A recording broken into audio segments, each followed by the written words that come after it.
Genesis chapter 8, verse 1. But God remembered Noah and all the beasts and all the livestock that were with him in the ark. And God made the wind blow over the earth, and the waters subsided. Did God forget about Noah?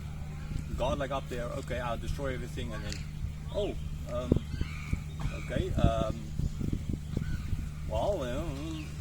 there's someone there. It's Noah. Oh man, I nearly forgot about Noah. Oh, there's Noah there. I guess I need to let it stop raining. I need to let it start drying out now. I need to maybe do something about this, right? Did God do that? Right? Is this what it means for God to remember Noah? No, sure, it's not. But God knows everything. God doesn't forget anything. God can't forget anything, right? It's part of his character, because he knows everything. Okay, so he can't forget it. Right?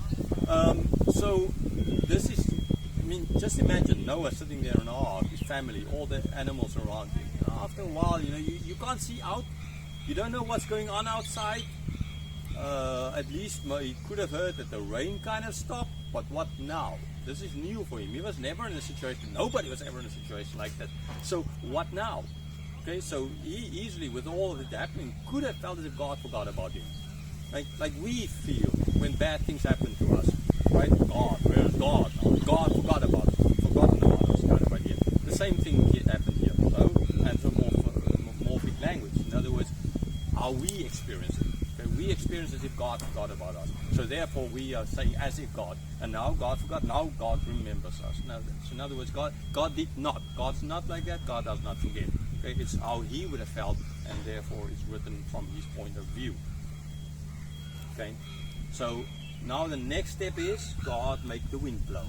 This is a very recurring theme in the Bible. We see it in Genesis chapter 1 with the wind, the spirit, the wind, the spirit over. Remember the same word in the Hebrew, ruah, for spirit, wind. Okay, over the waters, right? Here we have the wind blowing before the Israelis went through the sea. Right, God made the wind blow so as to open it so they could go through, and we know the famous in John chapter 3, as the Spirit blows, the wind blows where it wants. So the same way the Spirit. Okay, so this idea of God's involvement when the wind is blowing. Okay, the same thing is happening here. God, like in the beginning with the Spirit over the waters, the wind blowing, God is blowing here, and then again it makes sense, right? For wind to blow, to get the waters to recede faster, it kind of makes sense. But so it's a recurring theme, and the idea of ruah, spirit, involved here as well. A recreation, a retelling of the original creation story, a recreation therefore of it, and that is as well why this. And so therefore we see as well when they went through the Red Sea, or the sea then the Red Sea, that the wind blew first. So that is another recreation story. Okay, and then ultimately the most important recreation story is the new birth. The Spirit blows where the Spirit wants, born of God, not of man. John chapter 3. Verse 2. The fountains of the deep and the windows of heaven were closed. The rains from the heavens was restrained, and the waters receded from the earth continually. At the end of 150 days, the water had abated. And in the 7th month, on the 17th day of the month, the ark came to rest in the mountains of Ararat. Okay, so all we see in these 3 verses basically, it stopped raining, the water stopped coming out of the fountains, all of this is gone now, done, right? No more water being added, the wind is blowing, it's being taken away, it's receding into the soil deep under, as we see, okay?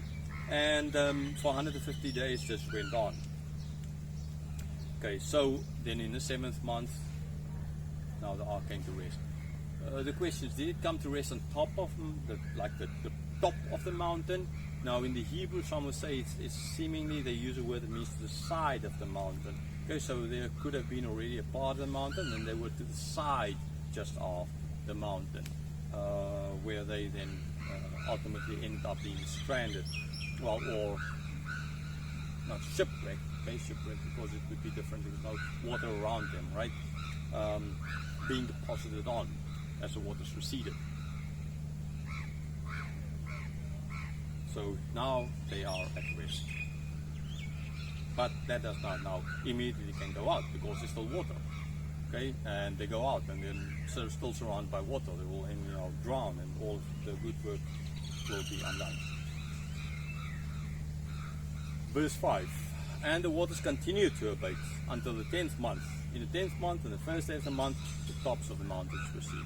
Okay, so this does not now, with the tops of the mountains being seen, this does not now disqualify what I said earlier. That, the side of the mountain, then there was already a top of the mountain that's visible. Okay, firstly, if I look out in that direction, if the only, in the Children's Bible it shows that Moses could walk around and he had a 360 view around him, right? But this window was like on top, okay? So he had no 360 view. So he had either just an up view, or even if it's like inside a one directional kind of a view. So if in the one direction, if the mountains behind his back is higher than the mountains in front of him, he can't see the mountains from the back. Okay, he only sees the mountains in the front. So again, it's a simple explanation. Right? That it does not imply therefore that they were high up or whatever, and the other mountains were something wrong here. Verse 6. At the end of 40 days, Noah opened the window of the ark that he had made and sent forth a raven.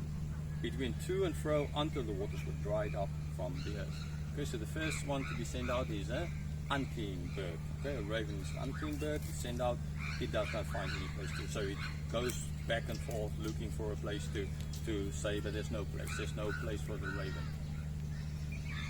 Verse 8. Then he sent forth a dove from him to see if the waters had subsided from the face of the ground. Okay, so after the raven, second bird to be sent out is a dove. Verse 9. But the dove found no place to set her foot, and she returned to him to the ark, for the waters were still on the face of the whole earth.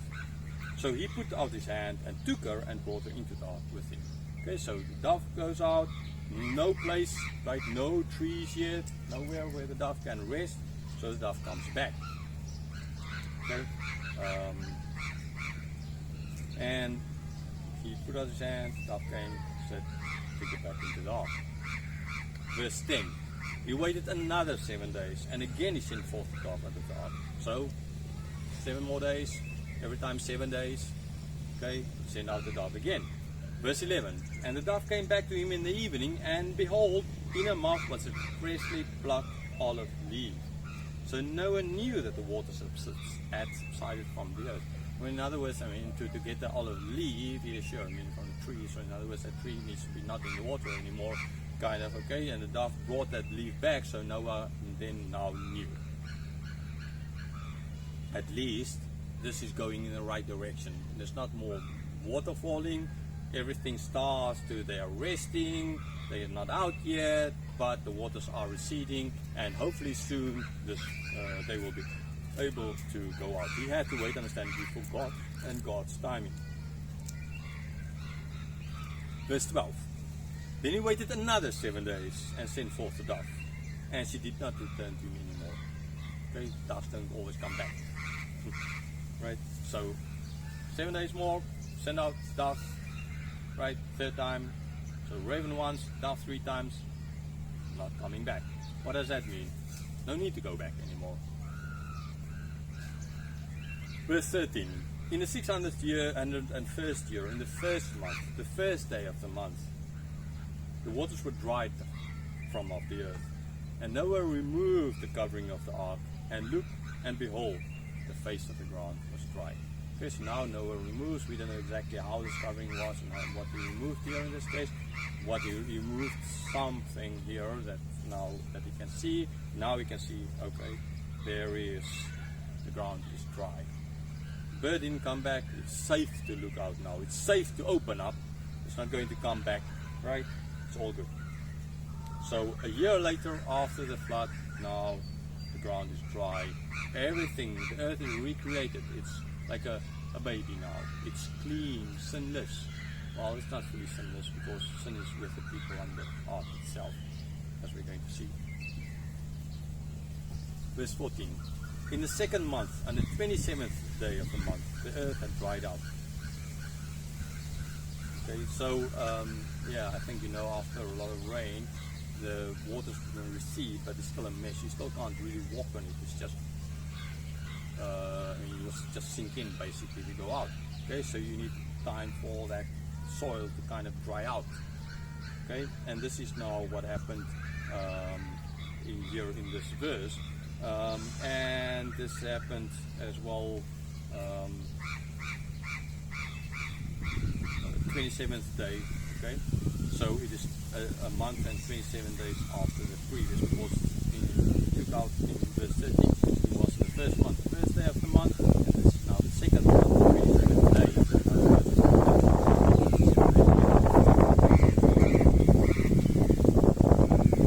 Verse 15, then God said, go out from the ark, you and your wife, your sons, and your sons' wives with you.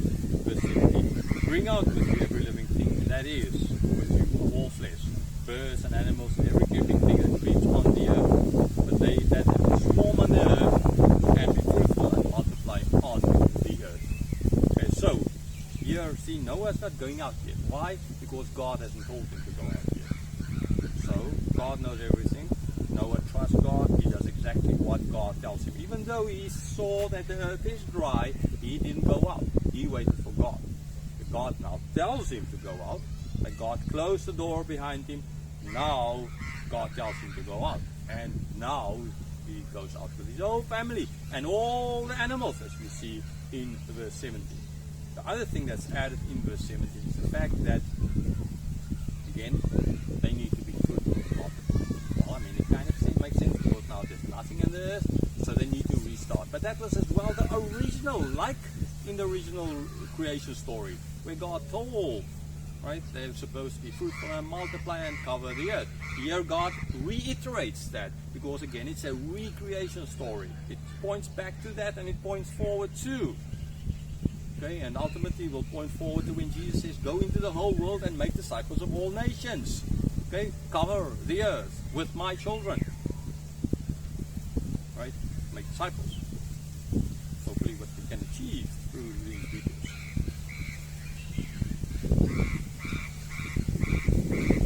Verse 18. So Noah went out, and his sons and his wife, and his sons' wives with him. Okay?